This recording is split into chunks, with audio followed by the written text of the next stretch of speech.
नाजरीन आदाब। Ruby DG cable की खास पेशकश गोशे गयूर में मैं आपका मेज़बान इनामुर रहमान गयूर फिर से हाजिर खिदमत हूँ।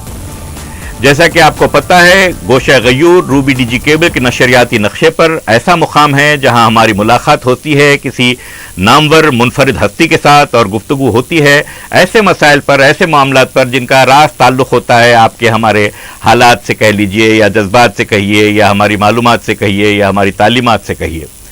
बहरहाल आज की हमारी जो निशिस्त है गोशे गयूर की, उसमें एक नामवर व मुनफरिद हस्ती ऐसी है जो गालिबन हमारे गोशे गयूर में पहली बार ऐसा हुआ है कि हमने किसी स्पोर्ट्स पर्सन को रहमत दी है, और वो स्पोर्ट्स पर्सन कोई और नहीं, हैदराबाद की एक मकबूल, मशहूर और हरदिल अजीज हस्ती क्रिकेटर अरशद अयूब हैं। तो अरशद अयूब साहब से आज हमारी गुफ्तगू होगी मुतफर्रिक मसाइल पर, मेनली क्रिकेट से रिलेटेड, लेकिन उनके अपनी ज़ाती बातें होंगी, हैदराबाद के क्रिकेट सीन पर गुफ्तगू होगी, और इस तरह से कुछ पुरानी यादों को ताज़ा किया जाएगा और कुछ मालूमात में इजाफा होगा, और आइंदा के क्या इक़दाम हो सकते हैं क्रिकेट को लेकर शहर से मुताल्लिक, इन सारी बातों पर गुफ्तगू होगी।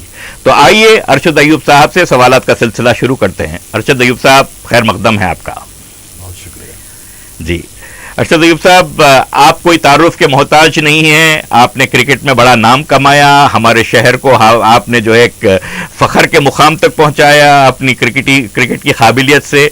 तो मैं हमारे नाजरीन जो शायद कम उम्र हों, जो पूरी तरह से वाकिफ़ ना हों आपके ताल्लुक़ से, उनके लिए मैं ये आपसे ख्वाहिश करूंगा कि आप अपने ताल्लुक़ से बताएं, आपकी तालीम कैसे हुई, आपने क्रिकेट का शौक़ कैसे वो किया, और मौजूदा सूरत हाल क्या है कि आप क्या कर रहे हैं, आप अपने ताल्लुक़ से बताइए। मैं तालीम तो जो है ना, मैं अपने लिटिल फ्लावर हाई स्कूल से शुरू किया था। जी जी। फिर वहाँ से जो है ना, वहीं पर जो है क्रिकेट का शौक़ जो है काफ़ी पैदा हुआ, और हमारे जो फिज़िकल डायरेक्टर थे वहाँ पर मिस्टर इवांस, वो जो है ना काफ़ी मेरे में इंटरेस्ट लिए। वहाँ से वो ले जाकर जब उस ज़माने में फ़तेह मैदान पर भूपति साहब कोच हुआ करते थे, उनके पास ले जाकर जो है ना उन्होंने एडमिट किया। तो समझिए मैं जो है ना जब 5वीं क्लास में था जी, खूब जी, तो वहाँ से फिर जो है बस समझिए कि जो है ना क्रिकेट के पीछे लगे रहे खूब, और उस ताल्लुक़ से जो है लोगों का कहना ये था कि भाई जो है ना इनमें टैलेंट है, इनको जो है ना थोड़ा बढ़ावा दिया जाए जी। तो उसी बिना पे जो है ना फर्स्ट टाइम जो मैं मैच खेला जी, तो हमारी खुद की एक जो है ना टीम है, जिन्नत इस्मात के नाम से जानी जाती है। जी जी जी। तो उसको मैंने पहले रिप्रेजेंट किया। हाँ हाँ। तो पहले ही मैच में मैंने 6 विकेट जब लिए तो क्योंकि सारे भाई बड़े थे मेरे से, अच्छा, तो वो अपने कंधे पे उठाकर मुझे लेके गए जी, क्योंकि हम वो टीम से कई अरसों से हार रहे थे। अच्छा, तो वो हैट्रिक मैंने ली वो उस मैच में, और जो है ना हमने जीते वो मैच, हम जीत गए। तो काफ़ी जो है ना वो उस मैच से जो है ना फिर वहाँ से समझिए आप हर मैच खेलते रहे, विकेट लेते रहे, बहरहाल एक सिलसिला रहा जी। मगर इसमें जो है ना फिर आगे चल के हमारे जो कोच थे, जिन्नत इस्मात के कोच थे उस ज़माने में, रहमत बेग साहब जी, वो फिर जो है ना उनसे काफ़ी मदद मिली मेरे को स्पिन बॉलिंग करने के लिए जी, ऑफ स्पिनर, वो भी खुद ऑफ स्पिनर थे, तो मुझे भी काफ़ी वो उन्होंने हेल्प किया जी। तो काफ़ी फ़र्क रहा। उसके बाद इब्राहिम खान साहब अटैच हुए हमारे साथ और जिन्नत इस्मात टीम के साथ अटैच हुए, तो फिर वहाँ से जो है ना उन्होंने मुझे बैटिंग के लिए भी जो है ना काफ़ी फोकस कराई जी। तो उस ज़माने में जो है ना जब हम स्कूल में खेल रहे थे तो फिर हम जो अंडर 19 स्टेट रिप्रेजेंट करे जी, और फिर हम अंडर 19 स्टेट जीते कई वक्त। वाह, 4 साल हम रिप्रेजेंट करो, 4 साल जो है ना हम अंडर 19 स्टेट जो है ना गुलाम अहमद ट्रॉफी जो हुआ करती है तो वो जीते हम। खूब। कभी ऐसा हुआ है कि 4 साल लगातार किसी एक टीम ने जो है जीता हो ट्रॉफी? हैदराबाद ने जो है ना पहले भी जीता था हैदराबाद ने। अच्छा।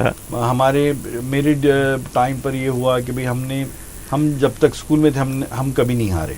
वाह तो वाह, वो रहा कि और हम जिस टीम में खेल रहे थे उससे काफ़ी लोग जो है ना हैदराबाद स्टेट रिप्रेजेंट करें जी और काफ़ी लोग जो है ना खेले हैं उस टाइम पर। जी तो टीम उस ज़माने में एक रिकॉर्ड भी कायम हुआ था अब्दुल वहाब बारी का, जी। जो एक इनिंग में 10 विकेट भी लिए थे वो।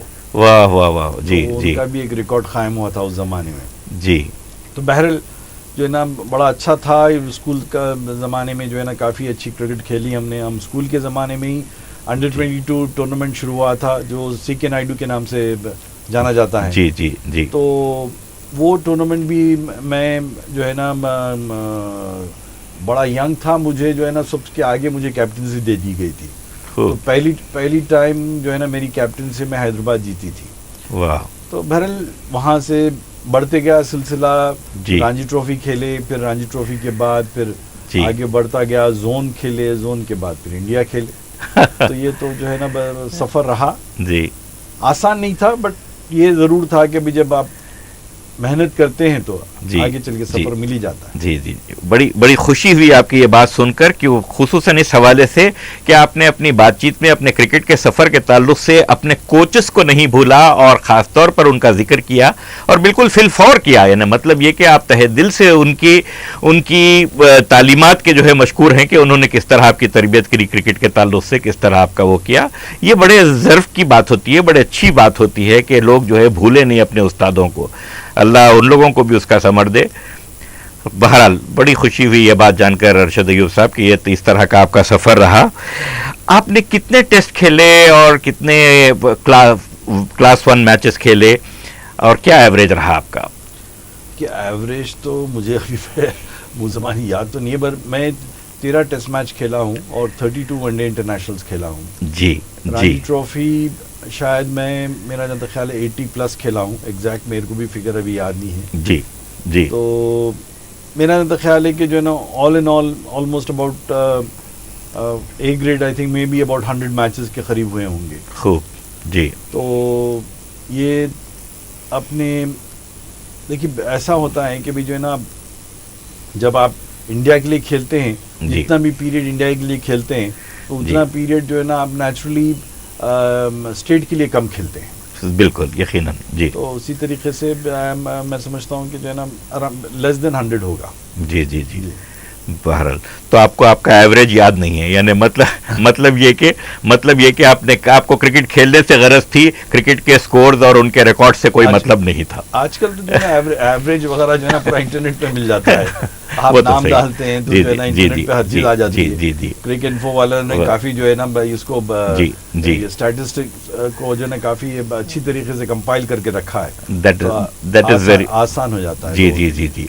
मैं खास तौर पर ऐसे डाटा को अपने तौर पर एक्सेस इसलिए नहीं करता अरशद अय्यूब साहब, क्योंकि मैं टोटल एयर ऑफ इनफॉर्मेलिटी रखना चाहता हूं अपने उसमें, और मैं चाहता हूं कि हमारे नाजरीन भी इसी तरह का अप्रोच रखें कि वो चीज़ का बजाते खुद 10, 20, 5, 15 कुछ ज़्यादा कम होना कोई अहमियत का हामिल नहीं होता। अहमियत की हामिल ये बात होती है कि आपने कितना किया, कि खूबसूरती से किया, कैसे किया, वो चीज़ की अहमियत होती है। लेकिन इसमें देखिए ऐसा ये है कि आई थिंक इंटरनेशनल विकेट्स तो मुझे याद है, इंटरनेशनल विकेट मैं समझता हूँ अबाउट 75 के करीब है। खूब। और मगर इसमें एक बात जो ख़ास ये थी कि जो हम 1988 में जो है ना हमने पाकिस्तान के ख़िलाफ़ जो है ना फाइनल खेल रहे थे एशिया कप। 6 विकेट लिए थे आपने? नहीं, 5 लिया था, 5 for 21। वो कई ज़माने तक का रिकॉर्ड रहा था। राइट। कई ज़माने तक का रिकॉर्ड रहा था, जिसको अनिल कुंबले ने बहुत लेटर पार्ट में जो है ना उन्होंने ब्रेक किया था। बहुत सही, बहुत सही। तो वो बात थी जी। एक बार आपने 6 विकेट्स भी लिए एक इनिंग में, if I remember rightly. That was in Test cricket. That was in Test cricket. Yes. Not in surely not in one day. लेकिन आपके टेस्ट में आने की जो वजह बनी मेरा ख्याल है वो थी आपकी एक एपिक इनिंग्स जो गालिबन आपने दिल्ली के खिलाफ खेली थी रणजी ट्रॉफी में। 187 कुछ स्कोर किया था और हैदराबाद पहली बार रणजी ट्रॉफी जीती थी गालिबन। एम आई राइट? जी हाँ, हैदराबाद 50 साल के बाद रणजी ट्रॉफी जीती। राइट। और उस मैच में जो है ना मैंने 174 फर्स्ट इनिंग में किया था और सेकेंड इनिंग में 18 नॉट आउट था मैं। हाँ जी। तो उस मैच में डेफिनेटली जो है ना हमने रणजी ट्रॉफी जीता, मगर मेरा कॉल जब भी नहीं आया था। अच्छा, उसके फौरन बाद नहीं आया आप टेस्ट में? कॉल नहीं आया। उसके बाद जो है ना हम दिलीप ट्रॉफी खेले फिर अच्छा जी। दुलीप ट्रॉफी में मैंने 11 विकेट नॉर्थ के साथ ली। फिर हम ईरानी ट्रॉफी खेले, ईरानी ट्रॉफी में मैंने फिर 6 विकेट ली। खूब। तो उसके बाद जाकर फिर मेरा जो है ना कॉल आया जब जी। मैं वेस्ट इंडीज़ के खिलाफ पहला अपना टेस्ट मैच खेला। जी जी जी। आप जिस ज़माने में खेलते थे गालिबन उस ज़माने में स्पीड को मेजर नहीं किया जाता था, क्या स्पीड पे बॉल करते थे आप अपनी ऑफ स्पिन? मैं समझता हूँ कि आजकल के लिहाज से अगर आप देखेंगे तो आई थिंक यानी 90s में तो होगा, रियली यस 90s में तो होगा, क्योंकि होता ये था कि अभी जो है ना उस ज़माने में स्पीड गन वगैरह नहीं थी जी। मगर जो पेस से मैं बॉलिंग करता था जनरली आई थिंक जो है ना 90s के स्पीड से रहता था जी। 90 किलोमीटर्स की स्पीड से रहता था जी। तो मेरा अंदाज़ा बस उसी होगा। जी जी, मैं भी रफली जानना चाह रहा हूँ क्योंकि मुझे याद है कि आपकी बड़ी फ्लैट ट्रैजेक्टरी वाली बॉलिंग रहती थी, लेकिन साथ ही साथ वो आके यानी जिसको अपनी हैदराबादी ज़बान में कहते हैं घुसती थी तो वैसा होता था। वो आपके टेस्ट के 6 विकेट याद है मुझे, वो 5 विकेट जो आपने लिए थे वो भी याद है मुझे। बड़ा एक्साइटिंग रहता था वो ज़माने में मैचेस देखना। जी जनाब, तो बड़ी बड़ी खुशी की बात है, आपने जो है इस तरह शहर का नाम रोशन किया, हमको फ़ख्र महसूस करने का मौका दिया। जी आगे बताएं आप कि अब खेल की क्या सूरत हाल है हैदराबाद शहर में? पहले हैदराबाद जितना बड़ा ऐसा लगता था एक तरह का स्टोर हाउस है टैलेंट के लिए, वैसी बात अब नज़र नहीं आ रही। क्या क्रिकेट का कैनवास बहुत ज़्यादा ब्रॉड हो गया या क्रिकेट की नर्सरी, रिक्रूटिंग नर्सरी बहुत ज़्यादा फैल गई, क्या हो गया? देखिए एक बात तो ज़रूर है कि क्रिकेट जो है ना चप्पे चप्पे में फैली हुई है। जी। हैदराबाद का भाई मैं ये कहूँगा कि हैदराबाद में एक काइंड ऑफ वैक्यूम आया था। वो इसलिए था कि हमारी जो डोमेस्टिक क्रिकेट होती है जी। उसका स्ट्रक्चर जो है ना ज़रा थोड़ा सा वीक हो गया था। हम पिछले 2 सालों में हमने ये किया कि जो ना ये स्ट्रक्चर को स्ट्रॉन्ग करने की कोशिश कर रहे हैं। थोड़ा रिज़ल्ट लास्ट ईयर हमें आया था, लास्ट ईयर हमारे सब टीम अच्छे खेले। बेसिकली रणजी ट्रॉफी में हम प्लेट में आ गए थे, फिर वापस हम कप में चले गए और उसी तरीके से हम जो है ना अंडर 22 लास्ट ईयर हम जो है ना साउथ जोन जीते, अंडर 16 हमने साउथ जोन जीता जी। 19 में उतना अच्छा परफॉर्मेंस नहीं रहा लास्ट ईयर, मगर फिर भी जो है ना हमारे पास से काफ़ी बच्चे जो है ना अच्छा परफॉर्मेंस किए थे जी। रहा सवाल कि अगर हम इसको कंटिन्यू सही तरीके से करते हैं जी तो मुझे ये लगता है कि फ्यूचर में जो है ना हैदराबाद से काफ़ी सारे क्रिकेटर्स जो है ना इंडियन लेवल पे खेल सकेंगे जी। मगर बात तो है कि सही बात ये है कि आज देखिए आप कि इंडिया में छोटे छोटे जगहों से जो है ना क्रिकेटर्स आ रहे हैं जी। आपका कैप्टन ही खुद MS धोनी जब जो है ना खुद ऐसी जगह से है जो पहले सोच नहीं सकते थे, वजह है बहुत सही। तो उसी तरीके से छोटे छोटे जगहों से क्रिकेटर्स आ रहे हैं और क्योंकि यस प्लेटफॉर्म बढ़ गया है, कैनवस बढ़ गया है, तो उसी तरीके से जो है ना लोगों को एक्सपोजर मिल रहा है और वो एक्सपोजर को जो है ना ये जो रॉ टैलेंट है वो निकल कर आ रहा है जी। और उसके तरफ से कंपटीशन बढ़ गया है जी। इंडिया में अब बेंच स्ट्रेंथ बढ़ती जा रही है जी। ऑल्दो जो है ना हम ये देख रहे हैं कि भाई जो है ना क्रिकेट वाइज जो है ना हमारा अप एंड डाउन चल रहा है इंडिया में, बट जो है ना मैं समझता हूँ कि कंसिस्टेंसी ऑफ ए प्लेयर जो है हमारे पास जी वो जो है वो थोड़ा सा लैकिंग है, बट टैलेंट वाइज जो है ना हमको हमारी बेंच स्ट्रेंथ बहुत बढ़ती जा रही है जी जी। तो आपके ख्याल में आइंदा आने वाले सालों में इंशाल्लाह हैदराबाद से और अच्छे टैलेंट की टेस्ट में आने की काफ़ी उम्मीदें रखी जा सकती हैं? बिल्कुल, इसलिए कि जो है ना काफ़ी यंग बच्चे जो है ना अच्छा खेल रहे हैं और वो अभी उस लेवल पे 16, 17 ईयर्स 19, 18 ईयर्स के लेवल पे हैं जी। तो मेरा जहाँ तक ख्याल है कि और एक चंद साल में हमारे पास से जो है ना वो टैलेंट जो हमको नज़र आ रहा है जी वो शायद